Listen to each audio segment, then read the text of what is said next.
Whenever I find there are difficulties, and I do not ignore those difficulties. Yes, there is slow growth, there is high deficit, 5.1% of GDP, fiscal deficit. Current account deficit is area of grave concern, around 4%. Inflationary pressure is still there. The month of April inflation, which has moved up from 7.3% to 7.5%. Food inflation has moved up a little higher. There is a negative sentiment in respect of investment. Taking note of all these concerns, my only request to the leaders and captains of the industries are that we shall have to take note of these areas of difficulties, but we shall have to find out our own solutions in our own way. And I do believe Indian industry has that resilience, economy has that resilience, our people have that capacity. We are competent enough to rise to the task of grave challenges, meeting the grave challenges and coming out victorious of that challenges. Having said that, I will now come to the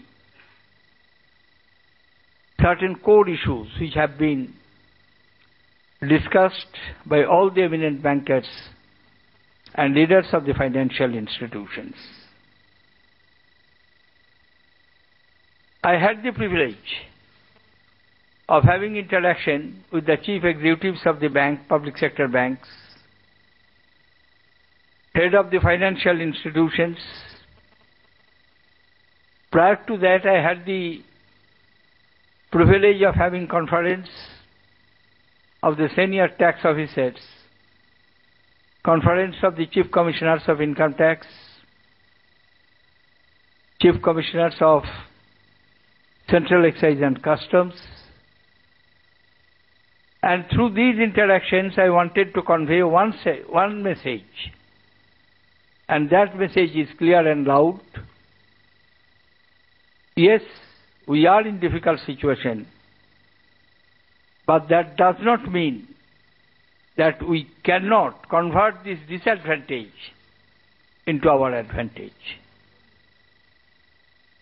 Yes, I am aware of the fact that there has been devaluation and uncertainty on rupee, which is closely linked with the Eurozone crisis, is a matter of concern. I am equally concerned, like many others all over the world, that what is going to happen on 17th of this month, just one day ahead, in the Greek election, whether Greece will remain in Eurozones. When we look at our numbers,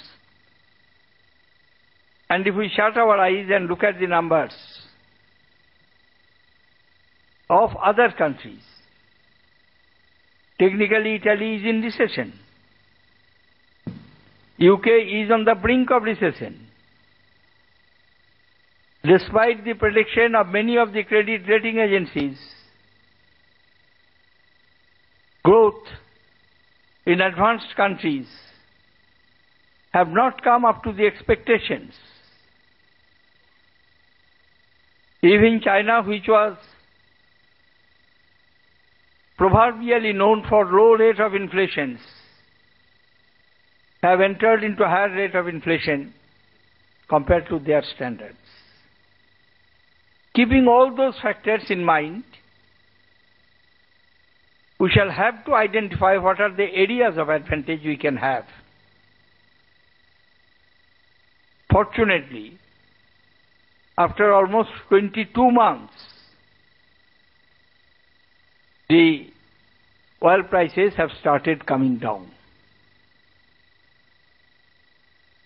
I do not know how long it will continue, but it is now coming down. Our exporters will have to take the challenges of taking advantage of the rupee depreciation if they can. I know the difficulties, because our export destination to Europe contributes substantially to our export baskets. Nearly 26 to 30% of our exports are destined towards Europe, and as there is no demand or slow demand, naturally it has affected exports, and that got reflected in the figure of April. But we can take advantage in the coming months and make good of it. We can reduce our import bills to some extent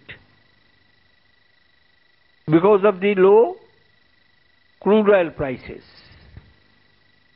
And as I mentioned in my budget, which I presented for the year 2012-13, that our basic strategy should be to stimulate the domestic demand-driven strategy, because India is a vast country, huge population, demands of various consumer goods and consumables are high. And keeping that approach in view, we have restructured the financial package for the textile industries, which was suffering. All these steps are being taken. The new manufacturing policy have taken into areas of concern. And I do hope it will be possible, with the proper and timely application of the steps taken by the authorities, will start yielding results.